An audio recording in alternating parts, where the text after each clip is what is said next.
সেই কখন থেকে এই পুস্তকটিকে দেখছি, কিন্তু এর থেকে আমি কোনো জ্ঞান লাভ করতেই পারছি না। এবার আপনি বলবেন যে আজ কেমন বিচিত্র কথা বলছি আমি। যদি এই পুস্তক থেকে আমাকে জ্ঞান লাভ করতে হয়, তাহলে শুধুই তাকিয়ে থাকলে হবে না। আমাকে এই পুস্তককে খুলতে হবে, পড়তে হবে, তাকে বুঝতে হবে, তবেই তো জ্ঞান প্রাপ্তি হবে। বড়ই সহজ একটা ব্যাপার, কিন্তু একে যাপন করা অত্যন্ত কঠিন, তাই না? আপনি নিজেকেই দেখে নিন। আপনার কাছে অনেক জ্ঞান রয়েছে। সহজ থেকে সহজতর জ্ঞানের কথা যদি বলি, আপনি এটুকু তো জানেন যে সত্যি কথা বলা ভালো কাজ, দান করা হলো পুণ্যের কাজ। আপনি জানেন যে পরিশ্রম করলে সাফল্য আসবে। এই জ্ঞান তো আমাদের কাছে রয়েছে, এমন অনেক জ্ঞান আমাদের কাছে রয়েছে, কিন্তু আলস্যের কারণে, অবহেলা করে আমরা শুধু এই জ্ঞান প্রয়োগ করতে পারি না, এই জ্ঞান যাপন করতে পারি না, একে আচরণে প্রয়োগ করতে পারি না, সেই জন্য দুঃখী হয়ে যাই। তাই আপনার কাছে যা যা জ্ঞান আছে, যা যা জ্ঞান আপনি লাভ করেছেন, সেই জ্ঞান যাপন করা শুরু করুন, জীবনে প্রয়োগ করতে শুরু করুন। এই মন প্রত্যেকটি মুহূর্তে প্রসন্ন থাকবে, আর লক্ষ্যপ্রাপ্ত করে এই মন বলবে, রাধা রাধা। আমি এইভাবে প্রত্যেক দিন নিজের সাথে কিছুটা সময় অতিবাহিত করি, সুচিন্তা করি, কারণ আমি এটা মনে করি যে আমার প্রতিদ্বন্দ্বী অন্য কেউ নয়, বরং আমি নিজেই। আর আমি চেষ্টা করি যে আমি যেন নিজেকে নিজের থেকে বেশি শ্রেষ্ঠ করে তুলতে পারি। তাই প্রতিদিন আমি আকলন করি নিজের কর্মের, যে কাল আমি কি উচিত করেছি, কি অনুচিত করেছি, যে ভুল আমি করেছি তা আজকে কি করে শুধরে নিতে পারি। যে শ্রেষ্ঠ কর্ম আমি কাল করেছি, আজও সেই শ্রেষ্ঠ কর্ম আমাকে করতে হবে। শুধু এই প্রক্রিয়াতেই আমি নিজেকে শ্রেষ্ঠ ব্যক্তি, শ্রেষ্ঠ রাজা, একজন শ্রেষ্ঠ পিতা, পুত্র করে তুলি। এইভাবেই আমি একজন শ্রেষ্ঠ মানুষ হয়ে উঠি। আপনিও এই কথা মনে রাখবেন যে আপনার প্রতিস্পর্ধা অন্য কারোর সাথে নয়, বরং নিজের সাথে। তাই নিজের কর্মের আকলন করুন, নিজের মধ্যে যে দোষ আছে তা ত্যাগ করুন, নিজেকে শুধরে ফেলুন। এই মন সবসময় সুপ্রসন্ন থাকবে এবং লক্ষ্য প্রাপ্ত করে বলবে, রাধা রাধা। সকলে আমাকে জিজ্ঞেস করেন যে কৃষ্ণ, তুমি সবসময় হাসি মুখে কি করে থাকো, এত প্রসন্ন কি করে থাকো তুমি?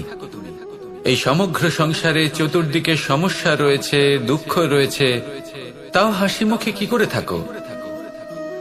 সত্যি কথাই বটে, এই সংসারে চারিদিকেই দুঃখ রয়েছে, প্রত্যেকের জীবনে সমস্যা রয়েছে।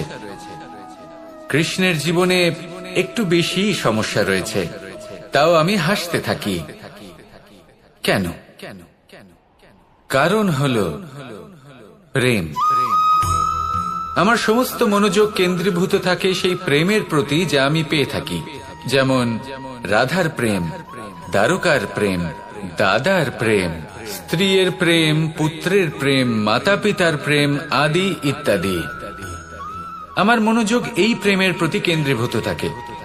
আর যখনই আমি এই প্রেমের কথা স্মরণ করি, মুখে দুশ্চিন্তা অথবা দুঃখের আবেগ দেখা অসম্ভব ব্যাপার। শুধু এটাই হলো রহস্য কৃষ্ণের হাসি মুখে থাকার, তার হাসির রহস্য। আপনিও জীবনে এটাই করুন। আপনি জীবনে যে ভালোবাসা পেয়েছেন তার প্রতি মনোনিবেশ করুন।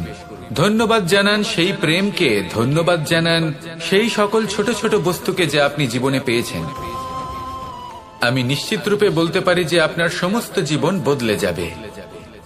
সংকল্প করুন যে আপনি এই জীবনে শুধু প্রেম বিতরণ করবেন। এই মন জীবনের প্রত্যেক মুহূর্তে প্রসন্ন থাকবে আর আনন্দ সহকারে বলবে, রাধা রাধা। কখনো কোনো বৃক্ষকে দেখেছেন? এই ধরিত্রী থেকে ততটুকুই জল নেয় যতটুকু তার প্রয়োজন। কোনো প্রাণীকে দেখুন, এই প্রকৃতি থেকে ততটুকুই খাবার গ্রহণ করবে যতটুকু তার খিদে রয়েছে। খিদে মিটে গেলে আর খাবে না। এবার মনুষ্যকে দেখুন, সে নিজের জীবনে যা কিছু পেয়েছে, বস্তু, ধন, খাবার, শক্তি, প্রয়োজনের থেকে অনেক বেশি লাভ করার চেষ্টা করে থাকে। প্রয়োজনের থেকে বেশি যদি পেয়েও যায় তাহলেও তার কম মনে হয়। এবার এরকম ঠিক কেন হয়? এর পিছনের কারণ কি? কারণ হলো লোভ। লোভের আগুন কিছু এমন হয়, যদি মানুষের মনে একবার প্রজ্বলিত হয় তাহলে শুধু বাড়তেই থাকে।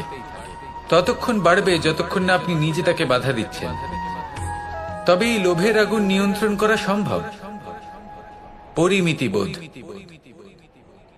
পরিমিতিবোধের চিন্তা। আপনাকে শুধু নিজেকে একটা সরল প্রশ্ন করতে হবে। যখনই মনের মধ্যে কোনো বস্তুর প্রতি, শক্তির প্রতি, ধনের প্রতি, ভোজনের প্রতি লোভ বেড়ে যায়, নিজেকে প্রশ্ন করুন, এটা কি আমার কাছে ততটাই প্রয়োজনীয় যতটা একটা বৃক্ষের কাছে জল, যতটা একটা প্রাণীর কাছে ভোজন? এটা কি ততটাই প্রয়োজনীয়? যদি উত্তর না হয় তাহলে নিজেকে সেখানেই বাধা দিন, সেই ভাবনা সেখানেই ত্যাগ করুন, কারণ সেটাই হলো লোভ। ঠিক এইভাবেই প্রয়োজনীয়তার চিন্তা করে আস্তে আস্তে এই মন নির্লোভ হয়ে উঠবে, আর এই মন প্রসন্ন হয়ে বলবে, রাধা রাধা।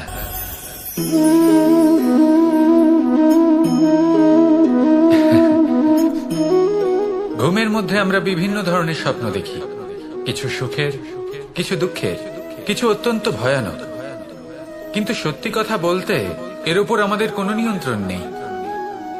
কিন্তু আমি এমনও কিছু ব্যক্তিকে দেখেছি যারা খোলা চোখে স্বপ্ন দেখেন এবং তা যাপন করেন। নিজেদের একটা আলাদা স্বপ্ন নগরী আছে ওনাদের, সেখানেই জীবন যাপন করেন। আসল বাস্তবটা কি তাতে ওনাদের কিছুই যায় আসে না। এমন কিছু মানুষ আছেন যাদের কাছে বিন্দুমাত্র জ্ঞান নেই, সে না হয় ঠিক আছে, কিন্তু জ্ঞান এমন ভাবে প্রদান করবেন যে মনে হবে সংসারের সমস্ত জ্ঞান তাদের কাছেই রয়েছে।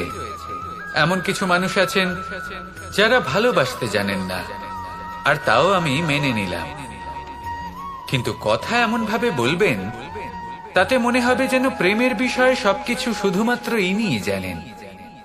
এবার আমি এমন কথা অবশ্যই বলছি না যে আপনি এরকম করেন, কিন্তু যদি কোনো ব্যক্তি এরকম করেন তাহলে তার এটা মাথায় রাখা উচিত যে সেই ব্যক্তি অন্য কারোর সাথে নয়, নিজের সাথে অনুচিত করছেন। কারণ এমন কাজ করে উনি নিজের দোষ, নিজের অপগুণ সংসারের কাছে নয়, নিজের কাছে লুকোচ্ছেন। আপনি যদি নিজেকে বুঝতে না পারেন, সম্পূর্ণরূপে নিজেকে আকলন না করেন, নিজের অপগুণ, নিজের দোষ পূর্ণরূপে না বুঝতে পারেন, তাহলে এটা কি করে বুঝবেন যে নিজেকে কিভাবে শুধরে নিতে হবে?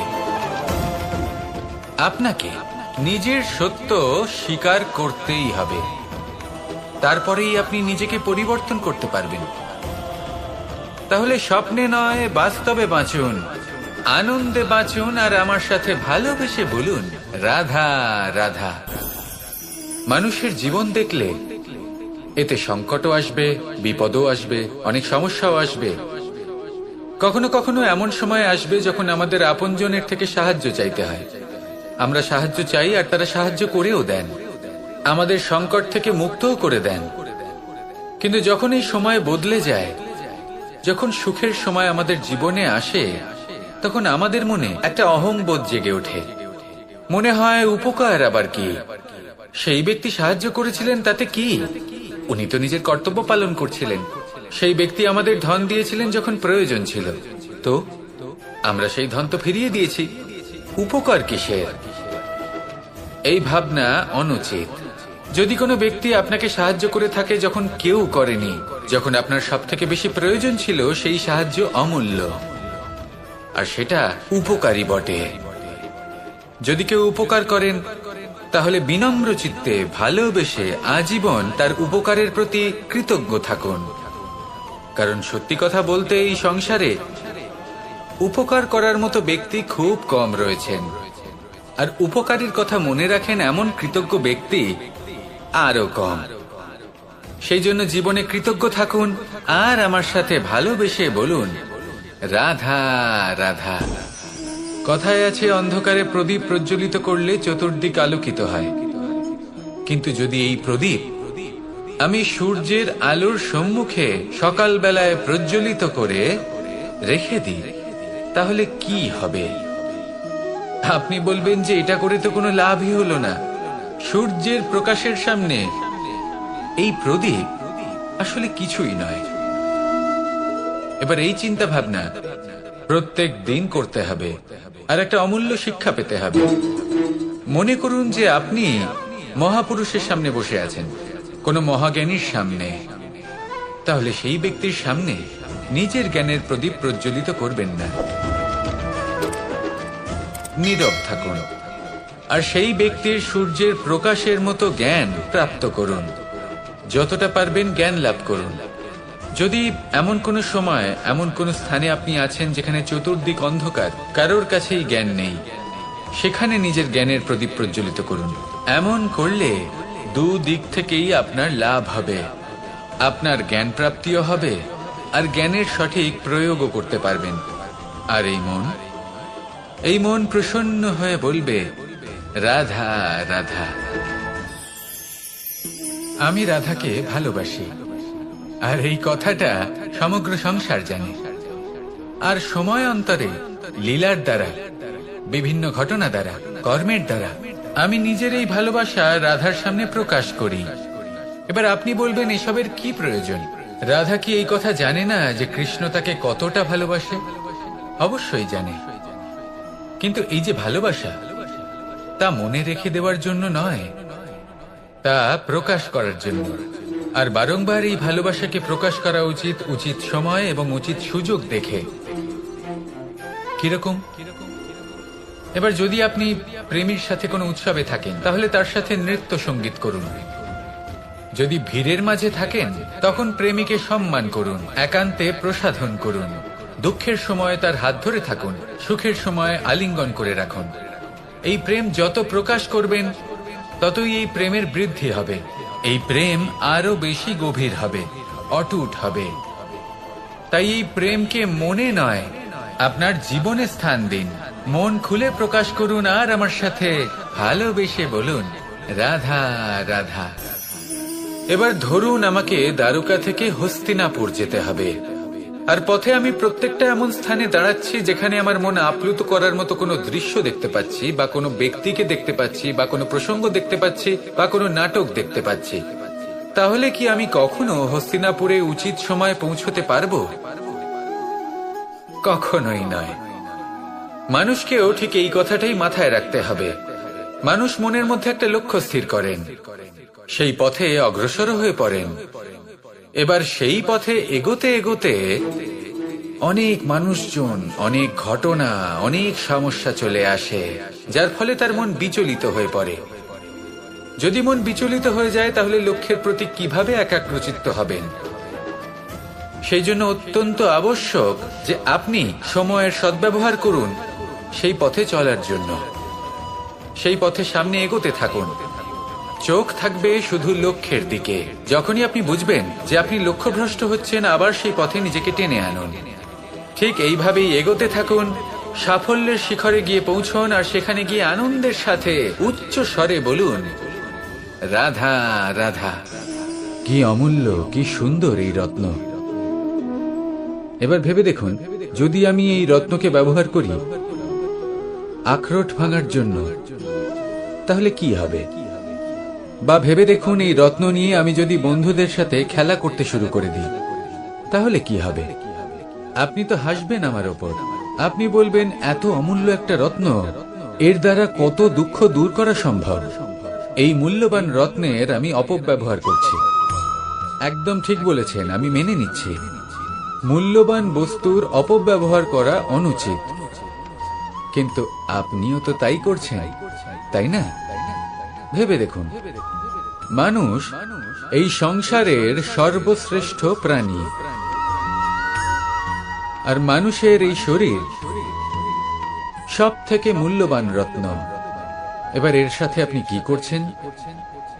অপব্যবহার করছেন না, নিজের স্বাস্থ্যের যত্ন নিচ্ছেন না, আপনি অনুচিত পথে চলছেন শুধুমাত্র ধন অর্জন করার জন্য, পাপ কাজ করছেন। কি না করছেন? এটা অপব্যবহার নয়? ভেবে দেখুন আমরা এই মানব শরীরের সাথে কি করতে পারি। যদি এর আমরা সদ্ব্যবহার করি তাহলে অনন্ত পুণ্য অর্জন করতে পারি, যার দ্বারা শুধুই নিজেকে নয় বরং আমাদের আশেপাশের সকলকে সন্তোষ প্রদান করতে পারি। তাই সংকল্প নিন এটাই যে মানব শরীরের আমি সদ্ব্যবহার করব, পুণ্যের পথে চলব, সকলের মঙ্গলের জন্য, সকলের প্রসন্নতার জন্য। এই কর্ম করুন, এই পথে চলতে থাকুন। এই মন সন্তোষ বোধের সাথে বলবে রাধা রাধা। এই সংসারে আমি একজন কুশল সারথি হিসেবে প্রসিদ্ধ, কিন্তু এমনটা ঠিক কেন? কারণ আমি প্রত্যেকটা মুহূর্তে রথের নিয়ন্ত্রণ নিজের হাতে পূর্ণরূপে রাখি। যেই না রথ পথভ্রষ্ট হয়ে পড়ে সেই মুহূর্তে তাকে সঠিক পথে নিয়ে আসি। শুধু সেই জন্য সবাই আমাকে কুশল সারথি বলেন। এবার আপনাকেও আপনার জীবনে কুশল সারথি হয়ে উঠতে হবে, অর্থাৎ আপনাকে রথ চালাতে হবে না, শুধু আবেগের উপর নিয়ন্ত্রণ রাখতে হবে। কখনো কখনো জীবনে এমন কাজ আসে যেখানে মন রসবোধ খুঁজে পায় না, তখন মন বারংবার সেই পথ থেকে সরে যায়, সেই পথ থেকে বিচলিত হয়ে মন অন্যদিকে চলে যায়। তখন আপনাকে আপনার মনের ওপর পূর্ণ নিয়ন্ত্রণ রাখতে হবে, তার রাশ নিজের হাতে পূর্ণরূপে ধরে রাখতে হবে। যেই না মন পথভ্রষ্ট হবে তাকে পথে নিয়ে আসতে হবে, আবার পথ হারাবে, আবার পথে নিয়ে আসতে হবে। তাই মনে রাখবেন, যদি আপনি নিজের মনকে নিয়ন্ত্রণ করতে পারেন, নিজের জীবনকেও নিয়ন্ত্রণ করতে পারবেন। নিজের জীবনে কুশল সারথি হয়ে উঠুন, তাহলে মনোবাঞ্ছিত স্থানে এবং লক্ষ্যে পৌঁছতে পারবেন। আর তখন এই মন আর এই জীবন প্রসন্ন হয়ে বলবে রাধা রাধা। একবার একটা শেয়াল বনে বিচরণ করছিল। ও একটা ছোট্ট শাবক দেখতে পেল। ও ভাবলো আজ একেই আমি খাবার হিসেবে গ্রহণ করব। আশেপাশে দেখলো কেউ দেখছে না, তো কেউ ছিল না, আর সেই শাবকের ওপর আক্রমণ করলো, যা হলো একটা ঘোর অপরাধ। বনের নিয়ম অনুসারে আপনি কখনোই শাবকের উপর আক্রমণ করতে পারেন না। তারপর এই খবরটা যখন রাজা সিংহ জানতে পারলেন, সভার আয়োজন করলেন। কিন্তু সেখানে শেয়াল বলল, আমি তো এরকম কিছু করিনি। কিন্তু যদি আপনি এরকম বলেন, কোনো প্রমাণ দিন, এর কোনো সাক্ষী আছে? তখন রাজা সিংহ পেঁচাকে ডেকে পাঠালেন, যে সেই মুহূর্তে বৃক্ষের শাখার ওপর বসেছিল, সে সব কিছু দেখেছিল। পেঁচা সব সত্যি কথা বলল, আর শেয়ালকে মৃত্যুদণ্ড দেয়া হলো। এবার এই কাহিনী আমি আপনাকে কেন শোনালাম? কারণ মানুষও কখনো কখনো এরকম কর্ম করেন যা শিয়াল করেছে। এটা ভাবেন কেউ দেখছে না, যখন আমি অনুচিত কর্ম করতেই পারি। কিন্তু না, আপনি যাই করুন না কেন, কেউ না কেউ অবশ্যই তা দেখছে। কোনো ব্যক্তি না হলেও কোনো প্রাণী, না হলে কোনো যক্ষ বা দেব বা প্রেত। যদি এনারা কেউ না দেখেন, তাহলে ধরিত্রী মাতা দেখেন, যেখানে দাঁড়িয়ে আপনি সেই কর্ম করছেন, তাই না? তাই একটা কথা সবসময় মনে রাখবেন, কে দেখছেন কে দেখছেন না সেই বিষয়ে ভাবা ছেড়ে দিন। এটা খুব সহজ কথা। আপনি যদি উচিত কর্ম করেন, উচিত ফল পাবেন। যদি অনুচিত কর্ম করেন, তাহলে আপনি অনুচিত ফল অবশ্যই পাবেন। সেই জন্য উচিত পথে চলতে থাকুন, উচিত কর্ম করতে থাকুন, আর আমার সাথে ভালোবেসে বলুন রাধা রাধা। আমাদের হাতটা দেখুন। এই হাতে 5টা আঙুল আছে, যা ভিন্ন ভিন্ন ধরনের, একরকম কেন নয়? কারণ হলো প্রত্যেকের নিজের নিজের গুরুত্ব আছে, নিজের নিজের মাহাত্ম্য আছে। এরা ভিন্ন, তাই একত্রিত হয়ে মুষ্টিবদ্ধ করা সম্ভব, যার দ্বারা আমরা আত্মরক্ষাও করতে পারি, আবার আক্রমণও করতে পারি। যদি 5টি আঙুল সমান হতো, তাহলে মুষ্টিবদ্ধ হতে পারত না, নিজেদের মধ্যে বিভ্রান্তির সৃষ্টি করত। এবার এরকমই কিছু আমাদের সংসারেও হয়। আমাদের দেশ, যেখানে একটি ভূমির ওপর ভিন্ন ভিন্ন ধর্মের মানুষ বাস করেন, ভিন্ন ভিন্ন জাতি, ভিন্ন ধর্ম, ভিন্ন ভাষা। কিন্তু যদি আমরা এটা ভাবি যে কিভাবে এই দেশকে কল্যাণের পথে নিয়ে যাওয়া যায়, কিভাবে এর বিকাশ করা সম্ভব, তাহলে আমাদের একত্রিত হওয়া শিখতে হবে। যেইভাবে 5টা আঙুল একত্রিত হয়, মুষ্টিবদ্ধ হয়, সেইভাবেই আপনার যে ভাষাই হোক, যে ধর্মই হোক, যে জাতি হোক না কেন, ঠিক আছে, আবশ্যক হলো আপনার নিজের কর্মভূমির সাথে, আপনার ধরিত্রীর সাথে যুক্ত থাকা, সাথে থাকা। তবেই দেশের উন্নয়ন সম্ভব। তবেই এই দেশ স্বতন্ত্র থাকবে, সফল হবে, আর এই মন প্রসন্ন হয়ে বলবে রাধা রাধা। মানুষ যখনই একে অপরের সামনে নিজেদের হৃদয়ের ভাবনা প্রকাশ করে, তখন এক অত্যন্ত প্রভাবশালী মাধ্যম তারা ব্যবহার করে, যাকে ভাষা বলা হয়। এবার আমি দেখেছি যে একজন মানুষ অনেকগুলো ভাষাতেই নিপুণ।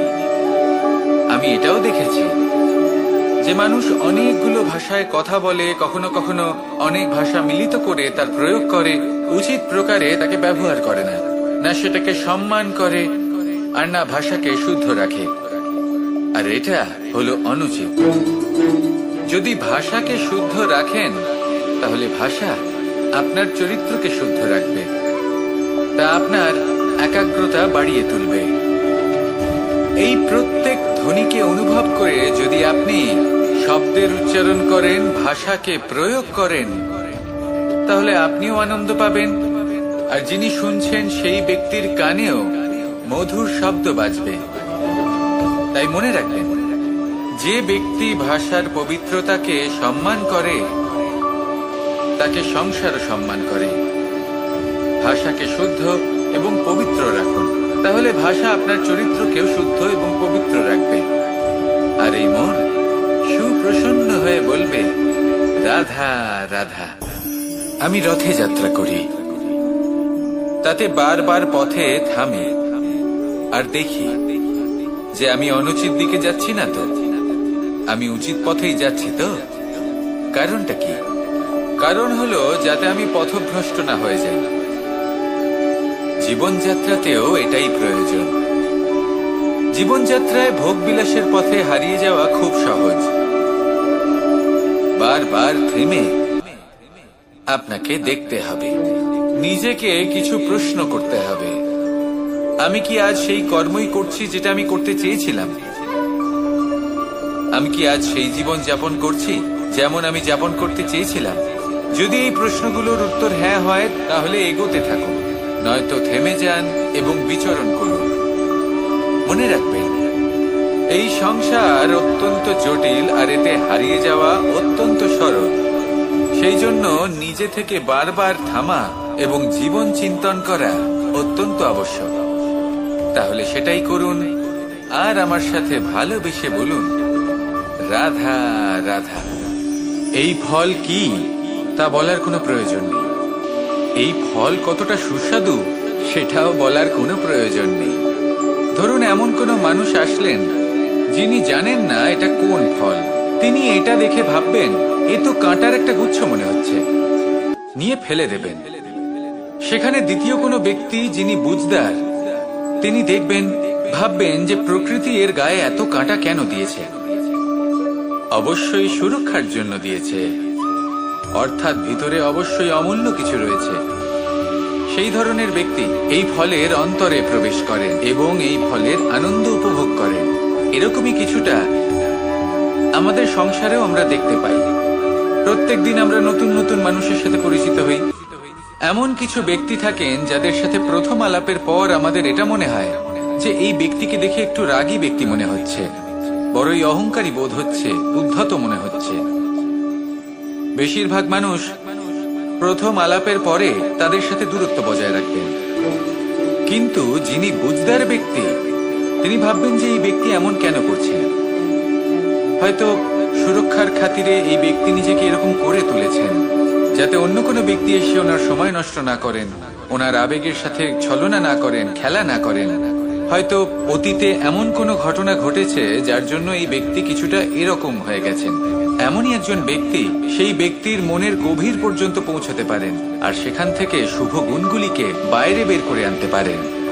এরকমই ব্যক্তি হয়ে উঠুন, এমন বুঝদার ব্যক্তি হয়ে উঠুন যিনি সামনের ব্যক্তির খারাপ গুণগুলিকে অবহেলা করে হৃদয়ের অন্তঃস্থল থেকে শুভ গুণগুলিকে প্রকাশিত করে এবং সেই ব্যক্তিকে দেখাতে পারে। এমন ব্যক্তি হয়ে উঠুন যিনি নিজের জীবনকেও সফল করে তোলেন এবং অন্যের জীবনকেও। আসুন আমার সাথে ভালোবেসে বলুন রাধা রাধা। আপনি অবশ্যই কোনো গাছ দেখে থাকবেন যেখানে অনেক ফল রয়েছে। সেই গাছের ডালগুলি নিজে থেকেই নত হয়ে যায়। কেন? যাতে মানুষ, প্রাণী এরা সকলে যাতে সেই ফল খুব সহজে গ্রহণ করতে পারেন। এটাই হলো প্রকৃতির শিক্ষা, এটাই হলো প্রকৃতির নিয়ম। মানুষেরও কিছুটা এরকমই হওয়া উচিত। যদি আপনি সাফল্যের চরম সীমায় পৌঁছে যান, অনেক বেশি ধন অর্জন করে ফেলেন, তখন মনে রাখবেন যে আপনি যেন অহংকারী না হয়ে পড়েন। বিনম্র থাকতে হবে। সেই ধনকে ব্যবহার করতে হবে উচিত কাজের জন্য। সেই ধনের দ্বারা সমাজের মঙ্গল করা উচিত। সকল মানুষকে সাহায্য করা উচিত যাদের ধনের অভাব আছে। যদি ধনী হওয়া সত্ত্বেও আপনি ধনের সদ্ব্যবহার এই সমাজের মঙ্গলের জন্য, তার ভালোর জন্য না করেন, যদি আপনি ধন দান না করেন, তাহলে এই ধন অহংকার রূপী বিষে পরিণত হয়ে আপনাকেই নাশ করবে। তাই ফলে ভরা গাছের মতো নত হয়ে থাকুন, বিনম্র হয়ে থাকুন, দান করুন, আর আমার সাথে ভালোবেসে বলুন, রাধা রাধা। আমি অনেক সংখ্যক মানুষকে দেখেছি, তাদের কাছে অত্যাধিক জ্ঞান আছে, শিল্প আছে, ধন আছে, কীর্তি আছে, কিন্তু তারা এই সবকিছু নিজেদের কাছেই রাখেন, এই সমাজে বিতরণ করেন না। কারণ হলো ভয়। ওনাদের মনে হয় যে যদি আমি এই সব কিছু সমাজে বিতরণ করি, তাহলে সমাজ আমার শিল্প হোক, ধন হোক, জ্ঞান হোক, কীর্তি হোক, সবকিছু চুরি করে নিয়ে যাবে, আর তার বদলে আমি কিছুই পাবো না। এটা কিন্তু সত্য নয়। সত্য হলো এটাই যে যদি আপনি নিজেকে এই সংসারের প্রতি সমর্পিত করেন, তাহলে এই সংসার আপনার প্রতিও সমর্পিত থাকবে। আপনি শুধু ধন, জ্ঞান, কীর্তি, সম্মান পাবেন তাই নয়, বরং এই সমাজ আপনাকে নিজের চোখে হারাবে, মনের মধ্যে স্থান দেবে। তাই এই ভয় ত্যাগ করে দেখুন কিভাবে এই সমাজ আপনাকে প্রেম সমর্পণ করে। আসুন আমার সাথে ভালোবেসে বলুন, রাধা রাধা। এগুলো হলো নিম পাতা। যদি এগুলো চেখে দেখেন, তাহলে মুখ বিকৃত হবে। এগুলো কি তেতো খেতে, হে নারায়ণ! এর থেকে বেশি তিক্ত সংসারে আর কিছুই হতে পারে না। হয়তো আপনি এগুলো ফেলেও দেবেন, কিন্তু যদি এই স্বাদের ঊর্ধ্বে উঠে এই নিমের বিষয়ে আপনারা জানতে চেষ্টা করেন, তাহলে আপনি জানতে পারবেন যে এই নিম কতটা বেশি গুরুত্বপূর্ণ, কত গুরুত্বপূর্ণ ওষুধ, আর আমাদের শরীরের জন্য কতটা বেশি লাভজনক। এই নিম, এর মধ্যে অনেক রোগের উপশম নিহিত রয়েছে। এবার জীবনে আমরা বিভিন্ন মানুষের সাথে পরিচিত হই, নেত্র দ্বারা তাদের দেখি, কিন্তু তাদের আমরা খুব একটা পছন্দ করি না। সেক্ষেত্রে আমাদের কি করা উচিত? অন্তর মন দিয়ে তাদের দেখা উচিত। ওনাদের রূপ রং নয়, ওনাদের ব্যবহার, ওনাদের গুণাবলী দেখা উচিত। কারণ হতে পারে ঠিক যেমন নিম পাতা বাস্তবে খুব তেতো কিন্তু আমাদের শরীরের পক্ষে লাভজনক, সেইভাবেই এইসব মানুষ যাদের দেখলে আমাদের ভালো লাগে না, যাদের রূপ রং আমাদের পছন্দ হয় না, হয়তো সেই মানুষগুলোই আমাদের জীবনকে পূর্ণরূপে পাল্টে দিতে পারেন। হতে পারে তাদের মধ্যে এমন ক্ষমতা রয়েছে, আমাদের সুখ, শান্তি, প্রেরণা প্রদান করতে পারেন, আমাদের দুঃখ হরণ করতে পারেন, আমাদের পথ দেখাতে পারেন। সেই জন্য যখনই কোনো ব্যক্তিকে দেখবেন, চর্মচক্ষু নয়, অন্তর্মন দিয়ে দেখবেন, রূপ রং নয়, গুণাবলী দেখবেন, মানুষকে আরো ভালোভাবে বুঝতে পারবেন, আর এই মন প্রসন্ন হয়ে বলবে, রাধা রাধা। এই সংসারে সবাই বলেন, আমি অর্জুনের মতো হয়ে উঠতে চাই। সবাই চায় যে তারাও যেন অর্জুনের মতো গান্ডীব লাভ করে। তারাও চায় যে তাদেরকেও মহাদেব এসে পশুপতি অস্ত্র দান করবেন। তারাও এটাই চায় মহাভারতের মতো মহাসংগ্রামে বিজয়ী হতে। কিন্তু সবাই ভুলে যান যে অর্জুন যা হতে পেরেছিলেন সবকিছুই অর্জন করেছিলেন। যদি আপনিও অর্জুনের মতো গান্ডীব লাভ করতে চান, তবে আপনাকেও তার মতোই শ্রেষ্ঠ কাঠ নির্বাচন করতে হবে। সেই কর্ম আপনাকেই করতে হবে। তার প্রত্যঞ্চা যাতে তীব্র হয়, তার জন্য আপনাকে সর্বশ্রেষ্ঠ দড়ি খুঁজে বের করতে হবে। আপনার বাণ যাতে ঘাতক হয়, সেই জন্য আপনাকে নতুন নতুন ধাতু খুঁজে বের করতে হবে। সেই শিক্ষা আপনাকে লাভ করতে হবে, তবেই আপনার ইচ্ছে পূর্ণ হবে। অর্জুন হওয়া বড়ই সরল, যদি আপনি কিভাবে অর্জন করতে হয় তা জানেন। শুধুমাত্র স্বপ্ন দেখেন যারা, তারা কখনোই অর্জন করতে পারবেন না। কিন্তু যদি কেউ অজ্ঞাতবাস ভোগ করতে পারে, যদি কেউ লাক্ষাগৃহ থেকে পালিয়ে বাঁচতে পারে, যদি কেউ কঠোর তপস্যা করতে পারে, প্রতীক্ষা করতে পারে এবং পরিশ্রম করতে পারে, তাহলে সে অর্জুন অবশ্যই হয়ে উঠবে। যদি আপনি অর্জুন হয়ে উঠতে চান, তাহলে কর্ম করতে শিখুন আর আমার সাথে ভালোবেসে বলুন, রাধা রাধা।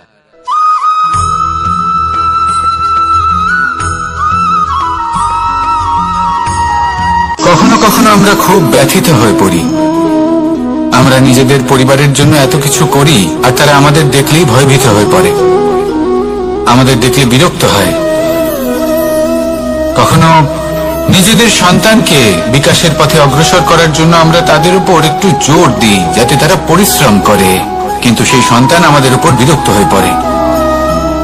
কখনো সন্তানকে সঠিক শিক্ষা দেওয়ার জন্য আমরা তাদের কিছু সীমা নির্ধারিত করি, তখন সেই সন্তানের চোখে নিজেদের জন্য আমরা ঘৃণা দেখতে পাই। মানুষ কেন ব্যথিত হবে না? দেখুন, যখন সূচের দ্বারা আপনি বস্ত্র সেলাই করেন, তখন সূচের আঘাত সেই বস্তুকে সহ্য করতে হয়, কিন্তু তাতে সেই সূচ বা আপনার উদ্দেশ্যে কোনো প্রভাব পড়া উচিত নয়, কারণ আপনি তো আপনার কর্ম করছেন, আর তাও পূর্ণ নিষ্ঠা ভরে, এবং অবশেষে আপনার উদ্দেশ্য শুভ প্রমাণিত হবে। তাই কেউ বিরক্ত হচ্ছে বলে বা কারোর চোখে নিজের প্রতি ঘৃণা দেখার ভয় কখনো পিছিয়ে যাবেন না। কষ্ট না করে বিকাশ সম্ভব নয়। কর্ম করতে থাকুন, সবকিছু শুভ হবে। আসুন আমার সাথে ভালোবেসে বলুন, রাধা রাধা। মাতা পিতার মনে সবসময় এই বাসনা বাস করে যে ওনাদের সন্তানের যেন মঙ্গল হয়।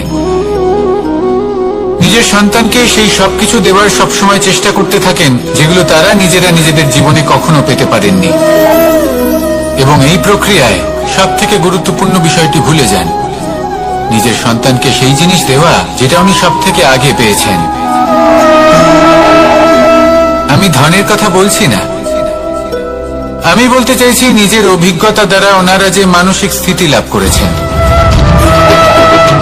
ওনারা যে মর্যাদা লাভ করেছেন, যে শিক্ষা ওনারা লাভ করেছেন, সবার আগে নিজের সন্তানকে সেটা দেওয়া প্রয়োজন। সেটা যদি নিজের সন্তানকে দিতে পারেন, তাহলে এই সন্তান জীবনে তার পথে এগোতেও পারবে, ধন অর্জনও করতে পারবে এবং শক্তিশালী অনুভবও করতে পারবে। সেই জন্য সন্তানকে সবার আগে সেটা দান করুন যেটা সব থেকে বেশি মূল্যবান। সেটা দিন যেটা আপনি সবার আগে লাভ করেছেন। আসুন আমার সাথে ভালোবেসে বলুন, রাধা রাধা। ধন, সম্পদ, ঐশ্বর্য, মানুষ হয় নিজের সৌভাগ্যের দ্বারা এগুলো লাভ করে থাকেন বা কর্মের দ্বারা। সৌভাগ্য আসলে কি? গ্রহের দশা যা প্রত্যেক মুহূর্তে বদলাতে থাকে। কর্মের মাধ্যমে যখন আপনি ধন অর্জন করেন, তখন সেই ধন আপনার আগামী প্রজন্ম লাভ করে। সেটা হয় সে ভোগ করে বা তার জন্য তার ভোগান্তি হয়, আর এটা নির্ভর করছে আপনার কর্মের ওপরে। কি কর্ম করেছেন আপনি সেই ধনকে লাভ করার জন্য? যদি আপনি সৎ পথে চলেন, নিষ্ঠা ভরে আপনি কর্ম করে থাকেন এবং তার ফলে আপনি ধন অর্জন করে থাকেন, তাহলে আপনার আগামী প্রজন্ম সেটা ভোগ করবে, সেটা প্রয়োগ করবে নিজের বিকাশের জন্য। কিন্তু যদি আপনি কুকর্ম করে থাকেন, কোন রকম ছলনা করে থাকেন এই ধন লাভ করার জন্য, তাহলে 100% আপনার আগামী প্রজন্মকে এর জন্য ভুগতেই হবে। তাহলে আপনি কি চাইবেন? যে আপনার আগামী প্রজন্ম সুখ ভোগ করবে, নাকি আপনার কুকর্মের পরিণাম ভোগ করবে? নির্বাচন আপনারই। আসুন আমার সাথে ভালোবেসে বলুন, রাধা রাধা। কর্ণ, সূর্যপুত্র কর্ণ, স্বয়ং সূর্যের পুত্র, দেবী কুন্তীর প্রথম পুত্র। সেই কর্ণ যার একটি বাণ আমার রথকে, সেই রথ যার উপর মহাবলী অর্জুন বিরাজমান ছিলেন, যার পতাকায় স্বয়ং হনুমান ছিলেন, সেই রথকে তার একটি বাণ ধসিয়ে দিতে পেরেছিল। দৈব কবচ কুণ্ডলধারী কর্ণ, সেই কর্ণ যুদ্ধক্ষেত্রে নিজের সমাপ্তির সম্মুখীন হলেন। কারণ কি ছিল? নির্বাচন। দুর্যোধনের সাথে বন্ধুত্ব রাখার জন্য, তার অনুচিত কর্মে কোনোদিন কোনো প্রতিবাদ করেননি, তাকে সঙ্গ দিয়েছেন এই নির্বাচন। যখন দ্রৌপদীর বস্ত্রহরণ হচ্ছিল, তখন তাকে বাধা দেওয়ার বদলে নীরব থাকার নির্বাচন, তার বিরোধিতা কখনো না করার নির্বাচন। এই নির্বাচনই কারণ হয়ে দাঁড়ালো কর্ণের পতনে। এই সংসারে সবার উপকার আপনি স্বীকার করতে পারেন, তাকে সম্মানও করতে পারেন, কিন্তু তার সামনে এতটাও নত হবেন না যে নিজের অন্তর মনের কথাটা আপনি শুনতে না পান। নির্বাচন যদি ধর্মসঙ্গত হয়, তবেই তা শুভ হয়। আসুন আমার সাথে ভালোবেসে বলুন, রাধা রাধা। ভীষ্ম একটা মহান নাম, দেবী গঙ্গার সুপুত্র। স্বয়ং বৃহস্পতি এবং পরশুরাম ছিলেন ওনার শিক্ষাগুরু। অত্যন্ত মহান যোদ্ধা ছিলেন, কিন্তু এই মহান যোদ্ধা ইনি ইতিহাসে আজ পর্যন্ত সেই সম্মান পেলেন না যার উনি যোগ্য ছিলেন। কারণ নির্বাচন। রাজ সিংহাসনের সেবা করার প্রতিজ্ঞা নিয়েছিলেন উনি। এবার রাজ সিংহাসনে যেই বসুক না কেন, তার সেবা করা, তার প্রত্যেক আদেশ পালন করা, এটাই ছিল ওনার প্রতিজ্ঞা। তা সেই ব্যক্তি উচিত হোক বা অনুচিত, সে উচিত পথে চলুক বা অনুচিত পথে চলুক, সুপাত্র হোক বা কুপাত্র, উনি তার সেবা করতে থাকলেন, তার প্রত্যেক আদেশ পালন করতে থাকলেন, নিজের প্রতিজ্ঞা পালন করতে থাকলেন। ধৃতরাষ্ট্র নেত্রহীন অবশ্যই ছিলেন, কিন্তু এতটাও নেত্রহীন ছিলেন না যে উনি প্রজাদের চোখের জল, ধর্ম অধর্ম দেখতে পাবেন না। উনি সব বুঝতে পারতেন। আর এদিকে ভীষ্ম নিজে প্রতিজ্ঞাবদ্ধ হয়েছিলেন। দুর্যোধন অনুচিত পথে চালিত হচ্ছিল, তাও উনি তাকে সঙ্গ দিতে থাকলেন। আর পরিণামস্বরূপ আজ পর্যন্ত ইতিহাসে উনি সেই স্থান পেলেন না, সেই সম্মান পেলেন না যার যোগ্য উনি ছিলেন। যদি আপনি কোনো প্রতিজ্ঞা করে থাকেন, তা সে যতই কোনো উচিত কারণের জন্য হোক না কেন, যদি আস্তে আস্তে সময়ের সাথে সেই প্রতিজ্ঞা আপনাকে অনুচিত পথে চালিত করে অধর্মের পথে নিয়ে যায়, পাপের পথে নিয়ে যায়, তাহলে সেই প্রতিজ্ঞা ভঙ্গ করা অত্যন্ত আবশ্যক। সময় অনুসারে নিজেকে বদলানো আবশ্যক, নয়তো এই প্রতিজ্ঞা আপনাকে দিয়ে পাপ কর্ম করাবে, কুকর্ম করাবে, আর আপনার বিনাশের কারণ হবে। আসুন আমার সাথে ভালোবেসে বলুন, রাধা রাধা। অশ্বত্থামার মৃত্যু হল। কেউ জানে না সে মানুষ নাকি হাতি। এই বাক্য কে বলেছিলেন? সাক্ষাৎ ধর্মরাজ যুধিষ্ঠির। সেই যুধিষ্ঠির যিনি নিজের জীবনে কখনো মিথ্যে বলেননি, কিন্তু উনি এমন কিছু নির্বাচন করেছিলেন যার জন্য চিরকাল শুধুই মহারাজ যুধিষ্ঠির হয়ে থেকে গেলেন, কখনো অভিমন্যুর সমান হতে পারলেন না। যখন দ্রুত ক্রীড়ার আমন্ত্রণ এসেছিল, তখন মহারাজ যুধিষ্ঠির সেটা অস্বীকার করতেই পারতেন, কিন্তু করলেন না। অহংকারের জন্য সেই আমন্ত্রণ গ্রহণ করলেন উনি, এবং অহংকারের জন্য করা এই নির্বাচন উনাকে সাধারণ করে রেখে দিল। নিজের গুরু দ্রোণাচার্যকে পরাজিত করার জন্য একটি মিথ্যে কথা বলেছিলেন। অশ্বত্থামা মারা পড়েছে, আর তারপর গ্লানিমাখা কণ্ঠে ধীর স্বরে বলেছিলেন, জানি না সে মানুষ না হাতি, কিন্তু অর্ধসত্য হোক বা সত্য লুকোনো হোক, তা হল মিথ্যের সমান, এবং প্রত্যেকটি কর্মের ফল মানুষ অবশ্যই ভোগ করে। এই নির্বাচনের কারণে যুধিষ্ঠিরকেও নরকবাস করতে হয়েছিল। তাই নিজের কর্ম শ্রেষ্ঠ করে তুলুন, কারণ এটাই সুনিশ্চিত করবে যে আপনি এই সংসার থেকে বিদায় নেওয়ার পরেও জীবিত থাকবেন নাকি নয়। আসুন আমার সাথে ভালোবেসে বলুন রাধা রাধা। মহাভারতে অনেক যোদ্ধারা অংশগ্রহণ করেছিলেন। সবাই ছিলেন শ্রেষ্ঠ কুলের। কেউ কেউ ছিলেন বড় বড় রাজ্যের রাজা, কেউ কেউ ছিলেন দেবতার পুত্র। এনারা সবাই অংশ নিয়েছিলেন। এনারা সবাই শ্রেষ্ঠ কুলের, প্রত্যেকে ভালো পরিবেশ পেয়েছেন। কিন্তু সেখানেই অন্যদিকে ছিল বারবারিক, অসুরপুত্র বারবারিক। এবং এই অসুরপুত্র বারবারিকই এই সময় দাঁড়িয়ে ভগবান রূপে স্থাপিত হয়ে আছেন। পুজো করা হয় তাকে। কারণটা কি? নির্বাচন। বারবারিক একটি দ্বন্দ্বের মধ্যে ছিলেন। ঠিক যেমন প্রত্যেক যোদ্ধার জীবনে দ্বন্দ্ব এসে থাকে, তখন সে কি নির্বাচন করবে সেটা হলো অত্যন্ত গুরুত্বপূর্ণ। বারবারিকের কাছে এত শক্তি ছিল যে একটি মাত্র বাণ প্রয়োগ করে সবাইকে নাশ করতে পারত। দ্বন্দ্ব ছিল একটাই, যে ও নির্বাচন করতেই পারছিল না কোন পক্ষ হয়ে যুদ্ধ করবে।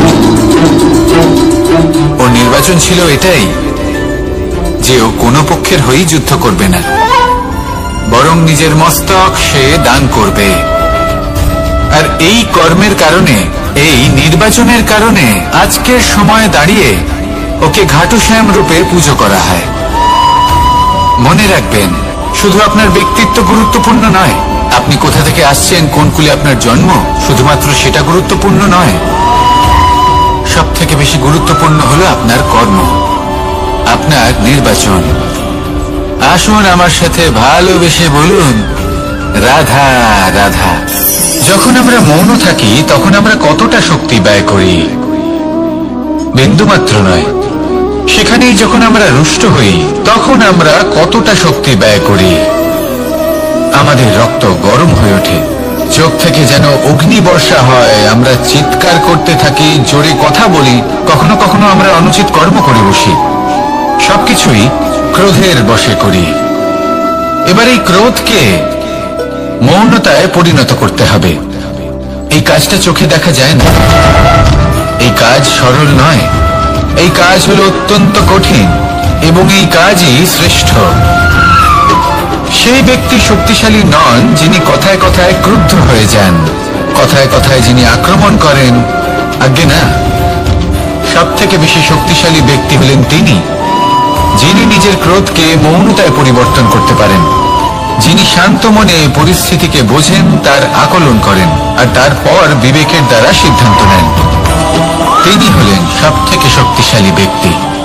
তাহলে সেই ব্যক্তি হয়ে উঠুন আর আমার সাথে ভালোবেসে বলুন রাধা রাধা। জীবনে যখন আমরা কোনো পরিস্থিতির সম্মুখীন হই তখন আমাদের সামনে দুটো পথ থাকে। তাদের মধ্যে কোনো একটা নির্বাচন আমাদের করে নিতে হবে, এই মনে করে নিতে হবে। নির্বাচন এই সংসারের সব থেকে গুরুত্বপূর্ণ বিষয়।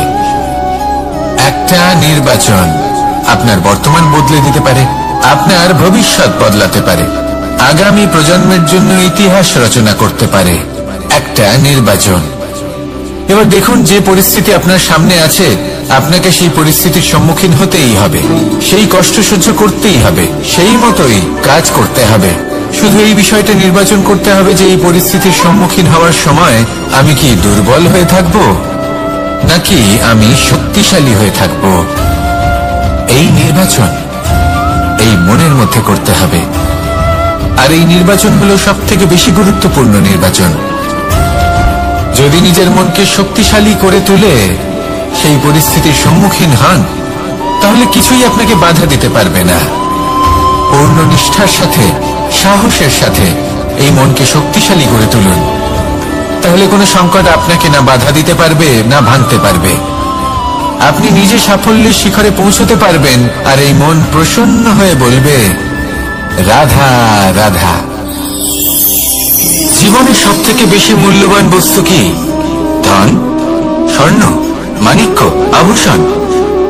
না, এই সব কিছু মিলিয়েও সময়ের এক মুহূর্তের সামনে মলিন হয়ে পড়ে। এক মুহূর্ত যা এক দরিদ্রকে রাজা করতে পারে, যা এক রাজাকেও দরিদ্র করতে পারে। একটি মুহূর্ত যা আপনার আত্মবিশ্বাসকে পর্বতের শিখরে পৌঁছে দিতে পারে, একটি মুহূর্ত যা আপনার অস্তিত্বকে গভীর সাগরে বিলীন করে দিতে পারে। একটি মুহূর্তের খেলা। সবসময় জীবনে সেই ব্যক্তিকে সম্মান করুন, শ্রদ্ধা করুন, যিনি আপনার জন্য সময় বের করে থাকেন। সবসময় সেই ব্যক্তির প্রতি নিষ্ঠাবান থাকুন, যেই ব্যক্তি খারাপ সময় আপনার পাশে দাঁড়িয়ে থাকে। এই সময় সব থেকে বেশি মূল্যবান। আসুন আমার সাথে ভালোবেসে বলুন, রাধা রাধা। প্রজাপতি দেখেছেন?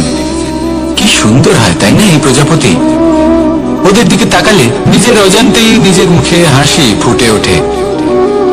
কিন্তু এই প্রজাপতি জন্ম থেকেই এমন দেখতে হয় না। জন্ম থেকে এদের কাছে ডানা থাকে না, এরা উড়তেও পারে না। যখন একটি প্রজাপতি জন্ম নেয় তখন প্রথমে ডিম অবস্থায় থাকে সে। আস্তে আস্তে সেই কবচ সে ভেঙে ফেলে, খুব পরিশ্রম করতে হয় তাকে। তারপর কীটের আকার ধারণ করে সে চলতে থাকে। অনেক কষ্ট সহ্য করতে হয়, অনেক পরিশ্রম করতে হয়।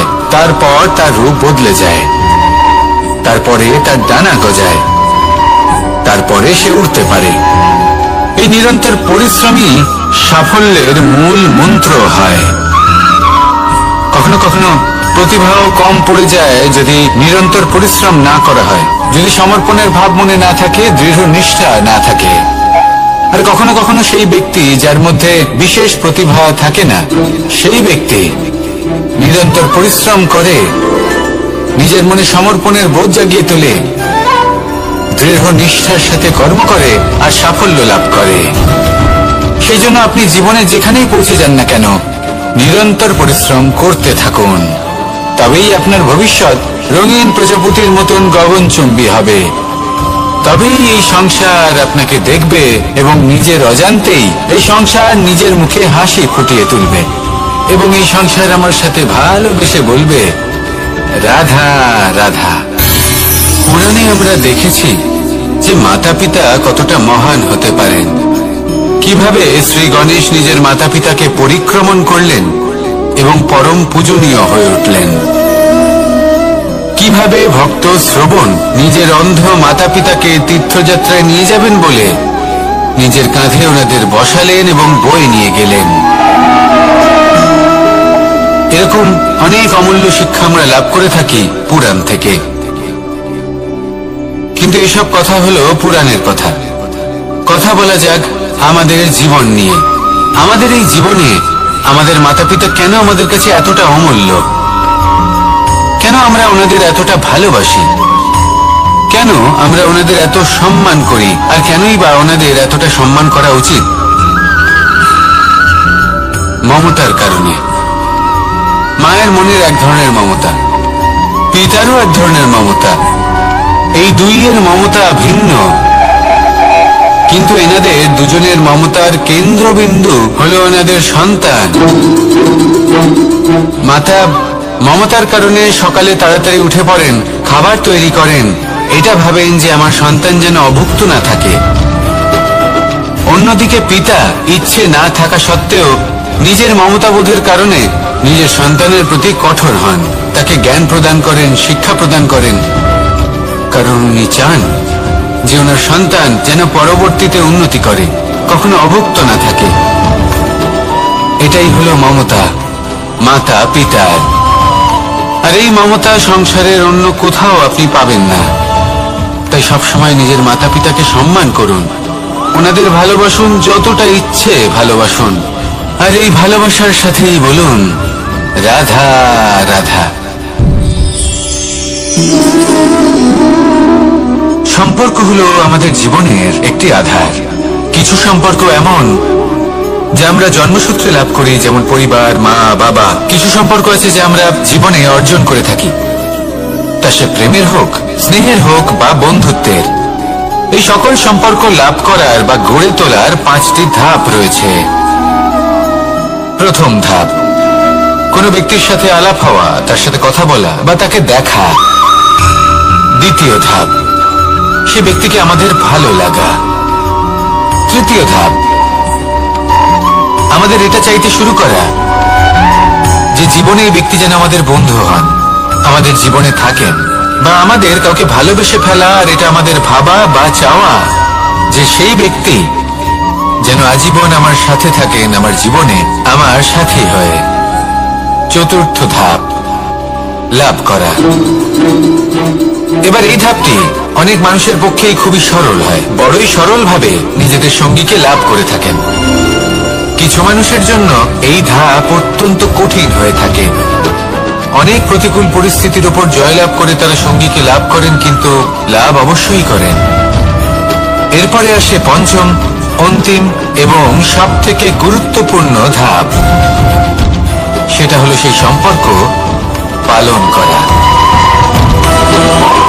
এটা হলো এমন এক বিষয় যা প্রত্যেক মানুষের শেখা উচিত।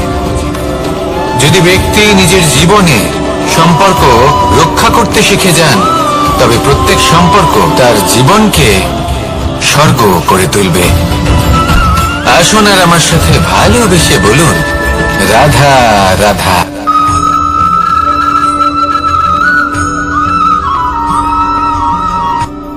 রাত্রে আমরা সুখ নিদ্রা লাভ করি, আমরা স্বপ্ন দেখি, ভবিষ্যতের পরিকল্পনা করি, খুব ভালো লাগে। সকালে যখন চোখ খুলি নিদ্রা ভঙ্গ হয়, স্বপ্ন সেইখানেই ভেঙে যায়, আর তারপর আমরা আমাদের রোজকার জীবন যাপন করি। স্বপ্ন হয়তো মানুষ রাতের বেলায় দেখেন, কিন্তু সেটাকে সার্থক দিনের বেলাতেই করতে হয়। রাতে মধুর বাতাসের নিচে কোমল শয্যায় শুয়ে মাতার গলায় মিষ্টি গান শুনতে শুনতে নিদ্রায় আচ্ছন্ন হওয়া, স্বপ্ন দেখা, ভবিষ্যতের পরিকল্পনা করা বড়ই সরল। কিন্তু সকালবেলায় সময় মতো উঠে সূর্যের তাপ সহ্য করে, সেই উষ্ণতা সহ্য করে সর্বাঙ্গ ঘেমে গিয়ে নিজের পথ খুঁজে বের করা, সেই পথে অগ্রসর হওয়া, বাধা বিপত্তি এসবের সম্মুখীন হওয়া, আর তারপর লক্ষ্য লাভ করা, এগুলো কঠিন কাজ। এ হলো অত্যন্ত কঠিন কাজ। যদি আপনি চান যে স্বপ্ন আপনি দেখেছেন তা সত্যি হোক, তাহলে দিনের বেলায় আপনাকে বেরিয়ে কর্ম করতেই হবে, পরিশ্রম করতেই হবে। মনের এই চক্ষু দিয়ে স্বপ্ন দেখা সম্ভব, কিন্তু যদি আপনি বুঝতে পারেন যে এই স্বপ্নই হলো আপনার লক্ষ্য, তাহলে তাকে সার্থক করতে শুধুমাত্র পরিশ্রম দ্বারাই করতে হবে। তাহলে পরিশ্রম করুন আর আমার সাথে ভালোবেসে বলুন, রাধা রাধা। মানুষের জীবনে তিনটি গুণ অত্যন্ত প্রয়োজনীয়: শ্রদ্ধা, বিনম্রতা, যোগ্যতা। যদি জ্ঞান লাভ করতে চান তাহলে শ্রদ্ধার প্রয়োজন, যদি মান লাভ করতে চান তাহলে স্বভাবে বিনম্র হওয়া প্রয়োজন, আর যদি মনোবাঞ্ছিত স্থান লাভ করতে চান তাহলে যোগ্যতার প্রয়োজন। বিষয়টা সহজ। শ্রদ্ধা আপনাকে জ্ঞান দেবে, নম্রতা আপনাকে মান, আর যোগ্যতা উচিত স্থান দেবে। কিন্তু যদি আপনি এই তিনটি গুণ সম্মিলিত করেন, তাহলে এমন কিছু লাভ করবেন যা এই সব কিছুর থেকে অনেক ঊর্ধ্বে। সম্মান। আর এ হলো সেই সম্মান যা প্রত্যেক মানুষের নিজের জীবনে লাভ করতে চেষ্টা করা উচিত, কারণ এই হলো সেই সম্মান যার কারণে আপনি চলে যাওয়ার পরেও এই সংসার আপনাকে ভালোবাসবে আর মনে রাখবে।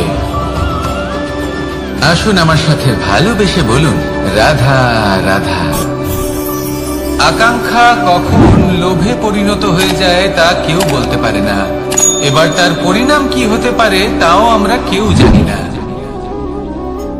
আজ আমি আপনাকে বলছি, কোনো ব্যক্তি সব থেকে বেশি ক্ষতির সম্মুখীন তখনই হয় যখন সে এটা মনে করে যে সে সব থেকে বেশি সুরক্ষিত স্থানে রয়েছে।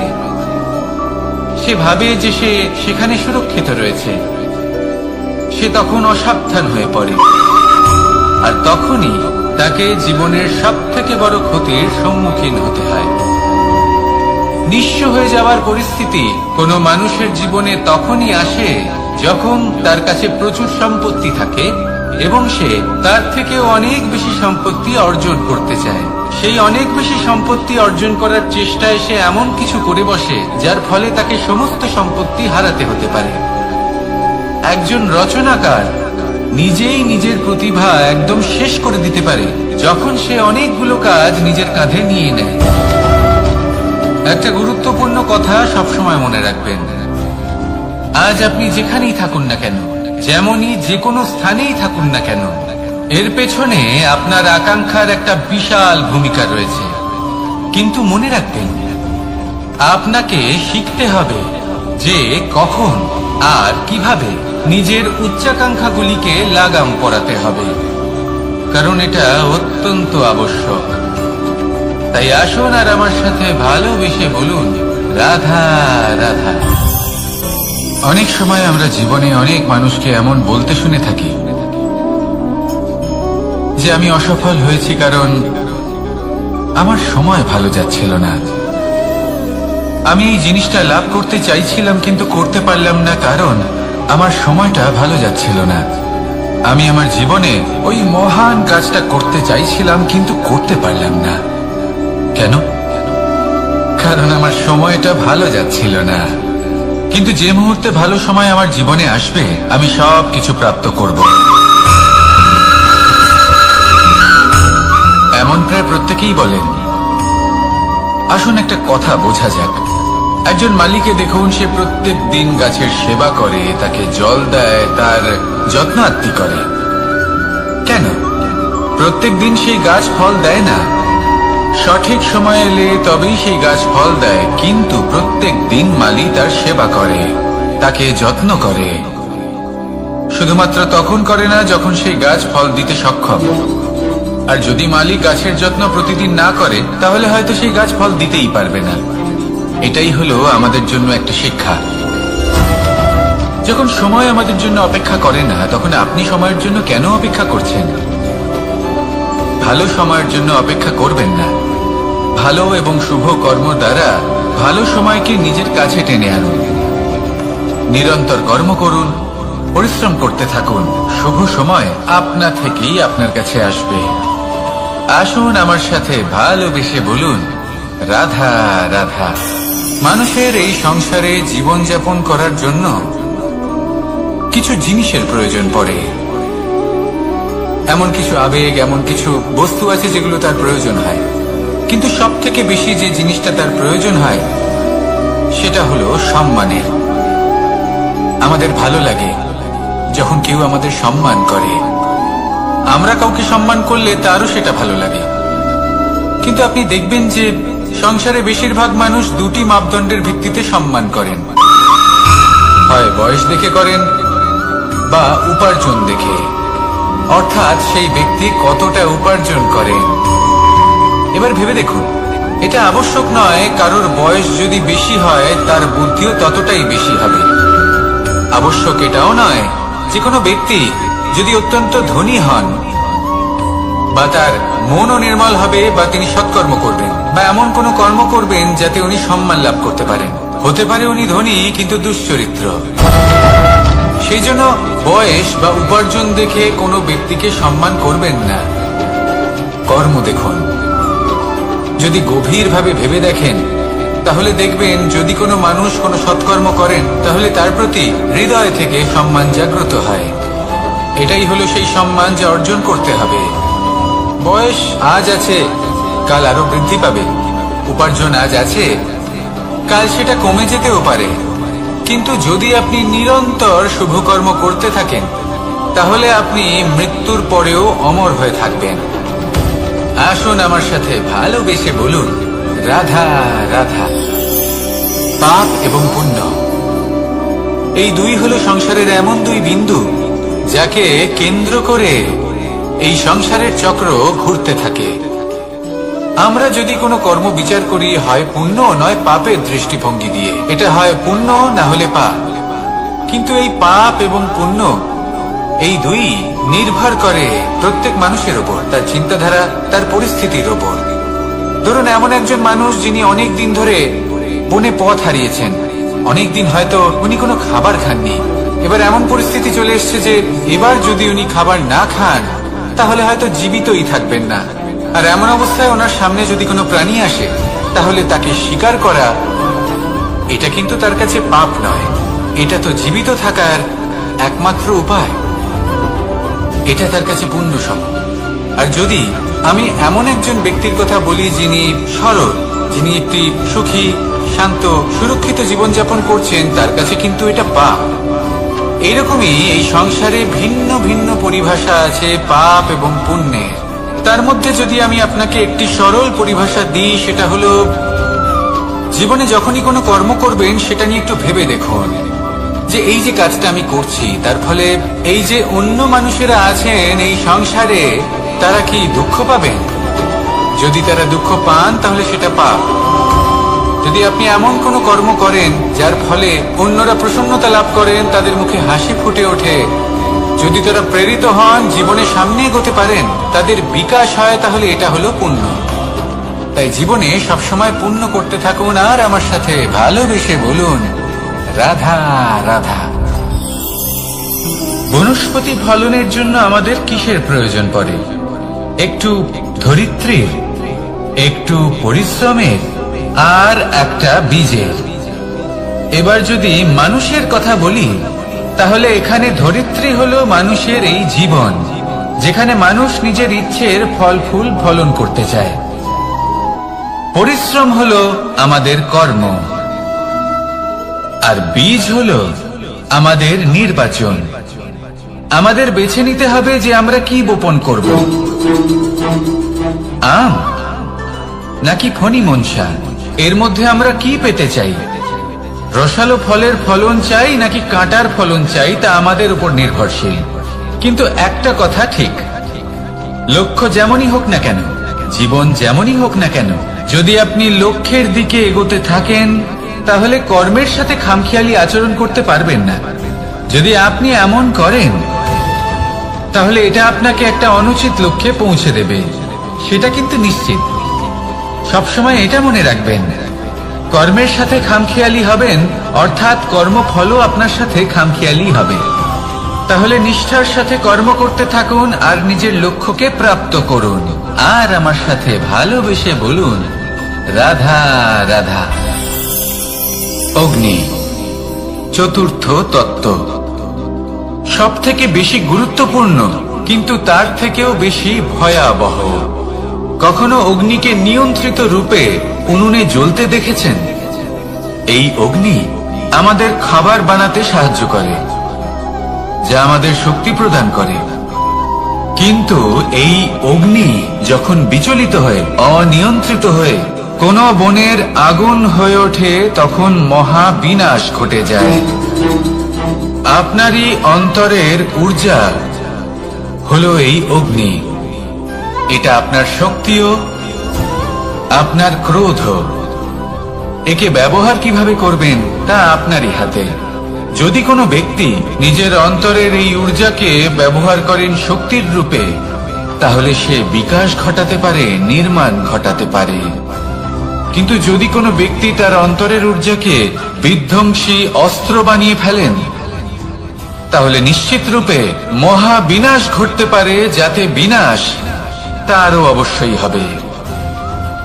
অনেক বছর পূর্বে এমনই এক আগুনের দ্বারা এই সুন্দর পৃথিবীর নির্মাণ হয়েছিল, আর অনেক বছর পূর্বে এমন এক আগুনেই সমস্ত জীব এবং সংসার বিলুপ্ত হয়ে গেছিল। এবার আপনি আপনার অন্তরের ঊর্জা দ্বারা বিনাশ ঘটাতে চান নাকি নির্মাণ ঘটাতে চান, সেই সিদ্ধান্ত আপনারই। আসুন আমার সাথে ভালোবেসে বলুন রাধা রাধা। কখনো কখনো এমন হয়, আমরা আমাদের বাড়ির উঠোনে বীজ বপন করি, আর তা বিকশিত হয় একটা সুন্দর বৃক্ষে। তার শাখাগুলি প্রতিবেশীর বাড়ি পর্যন্ত পৌঁছায়। ফলের বর্ষণ প্রতিবেশীর বাড়িতেও হয়ে থাকে, আর আমরা ভাবি গাছ আমরা উৎপন্ন করব আর ফল খাবেন আপনারা। এই কেমন কথা হলো? আপনাকে এই কথা বুঝতে হবে যে এসব হলো ভৌতিক বস্তু, সাংসারিক বস্তু।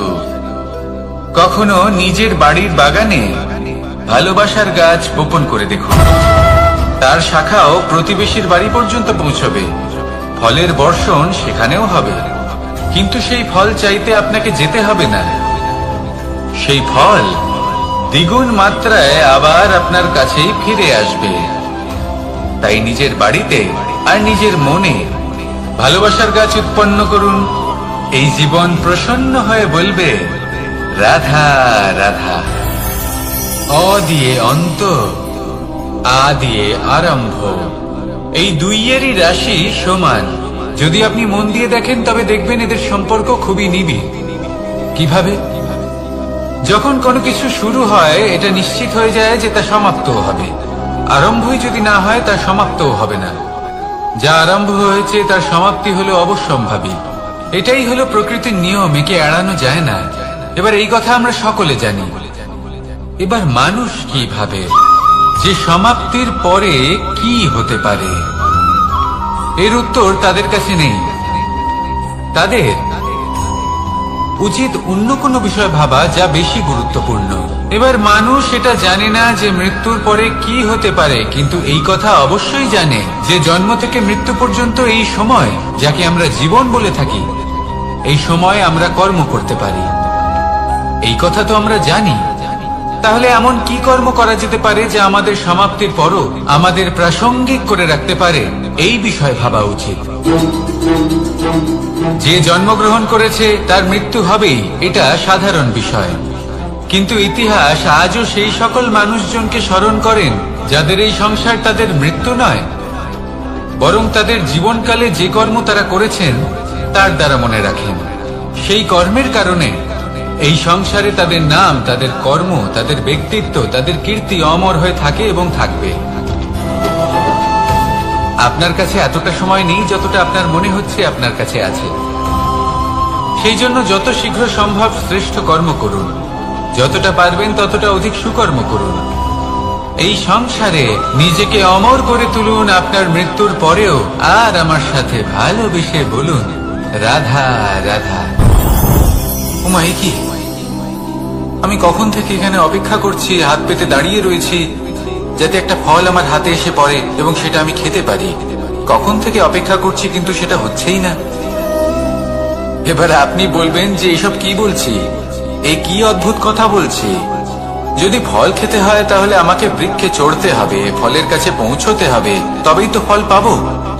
এবার এটা অত্যন্ত সহজ ব্যাপার, কিন্তু এই বিষয়টা আপনি নিজের জীবনের প্রসঙ্গে ভেবে দেখুন।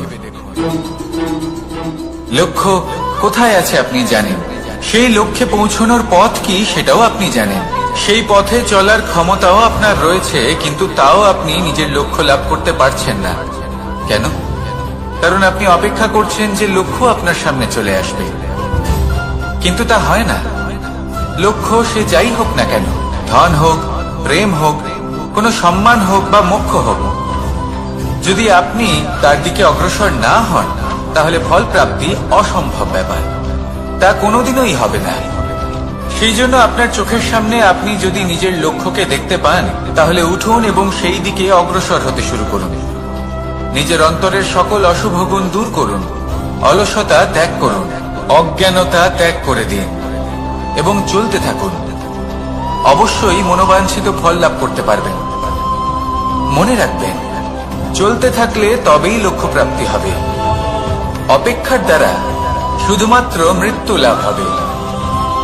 আসুন আমার সাথে ভালোবেসে বলুন রাধা রাধা। পাখি কখন জন্ম নেয়, কখন উড়তে শেখে, কখন বাসা বানাতে শেখে, কখন নিজের মৃত্যু লাভ করে, এসব আমাদের মধ্যে কেউ জানি না। কিন্তু পাখি একটা কথা খুব ভালো করে জানে, যে এই সংসারেও যা কিছুই করুক না কেন, এই সংসারের ওকে নিয়ে কিচ্ছু যায় আসে না। এবার আমরা কি করি? কোনো কাজ করার আগে আমরা এটা ভাবি যে এই সংসার যদি আমাকে দেখে ফেলে তাহলে কে জানে এই সংসার কি ভাববে, আমার প্রতিচ্ছবি কেমন তৈরি হবে কে জানে, কে জানে কি হবে আদি ইত্যাদি। এই সব ভাবনায় আমরা মগ্ন হয়ে যাই। কিছুটা এমন ভাবে মগ্ন হই যে বর্তমানের কর্মের এই জীবনের যাত্রাপথে সেই সময়ের আনন্দ উপভোগ করতে ভুলে যাই। এবার দেখুন একটা পাখি কি করে, ওর কর্ম হলো গান গেয়ে চলা। ওই পাখি গেয়ে চলে, কেউ ওর গান শুনুক বা না শুনুক, কেউ আদৌ শুনছে কিনা সেই বিষয়টা নিয়ে সেই পাখির কিছুই যায় আসে না। সেই পাখি নিজের কর্ম করতে থাকে। হয়তো সেই জন্যই আপনি কখনো কোনো পাখিকে কাঁদতে দেখবেন না। এরকমই আপনাকে নিজেকে গড়ে তুলতে হবে। প্রথমে নিজেকে জিজ্ঞেস করুন, এই যে কর্ম আমি করতে চলেছি সেটা কি উচিত? যদি আপনার মনে হয় সেটা উচিত তাহলে সেটা প্রমাণ করুন। এটা ভাববেন না যে এই সংসার কি ভাববে। আসুন আর আমার সাথে ভালোবেসে বলুন, বনের মধ্যে যদি আপনি কোনো বিষাক্ত সাপ দেখেন তাহলে কি করবেন? আপনি তখনই তার থেকে দূরে পালাতে চেষ্টা করবেন। আর এটা কেন করবেন? নিজের রক্ষার্থে। এই কথা আমি নয় মেনে নিলাম, কিন্তু নিজের জীবনে এটা করেন না কেন? আপনি যেখানেই যান, যে স্থানেই যান না কেন, প্রত্যেক সময় প্রত্যেক মুহূর্তে এমন বিষাক্ত সাপ আপনি অবশ্যই খুঁজে পাবেন। আর সেই সাপ নয় যাদের আপনি বনে খুঁজে পাবেন, এরা হলো সেই সাপ যা আপনাকে পাপ করতে বাধ্য করবে। আপনার অন্তরের বাসনা, ক্রোধ, অহংকার, লোভ, ঈর্ষা এদের বৃদ্ধি ঘটাবে। দেখুন, বনের এই সাপ আপনাকে একবার ছেড়ে দিতেও পারে, ছোবল নাও মারতে পারে, কিন্তু এই যে পাপরূপী সাপ আছে তা অবশ্যই ছোবল মারবে। কর্ম যদি করেন তাহলে অবশ্যই ফল পাবেন। সেই জন্য যখনই কোথাও যাবেন, যদি এমন কাউকে দেখেন, যদি এমন কিছু দেখেন যে আপনাকে পাপ করতে বাধ্য করছে, তাহলে সেই মুহূর্তে সেখান থেকে পালিয়ে যান। যেমন বনের সাপ দেখে আপনি পালাতে থাকেন। সৎকর্মের রক্ষা অত্যন্ত আবশ্যক। আসুন আর আমার সাথে ভালোবেসে বলুন, রাধা রাধা। যদি কোনো সিংহ বানরের মতো গাছে চড়তে চেষ্টা করে তাহলে কি হবে? একটা মাছ যদি মাটিতে হাঁটতে চেষ্টা করে তাহলে কি হবে? তারা বিফলই হবে। কিন্তু এরকম কেন হয়? তার কারণ হলো প্রকৃতির রচনা কিছুটা এরকম। এখানে প্রত্যেকটি ব্যক্তিকে, প্রত্যেকটি প্রাণীকে আলাদা আলাদা গুণের অধিকারী করা হয়েছে এবং সকলকে একটা সীমাও প্রদান করা হয়েছে। এবার এই যে বৃক্ষ, পশু, পাখি, এদের মধ্যে সেই ক্ষমতাই নেই যে এরা নিজেদের যাচাই করতে পারবে, নিজেদের সীমাগুলো বুঝতে পারবে, নিজেদের সদ্গুণগুলো চিনতে পারবে। এরা সেটা করতে পারবে না। কিন্তু মানুষ তো আলাদা। মানুষের কাছে সেই বিশেষ শক্তি আছে যে তারা পূর্ণরূপে